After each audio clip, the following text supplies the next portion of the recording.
Hi guys, today we'll talk about how can you disable automatic verification on your iPhone. We're going to figure out the solution or know how you can do that on your app. So you just follow these ways and it's going to work with you. All you have to do, you just click here on settings. So when you click on settings, it's going to take you to iPhone settings here. You click here on your name, then you come to next here, it's going to show for you like this.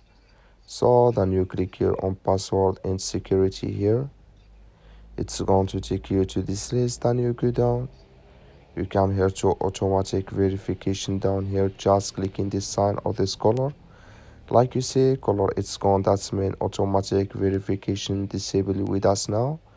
That's all you have to do. Thank you for watching. Don't forget to support us by liking, subscribe.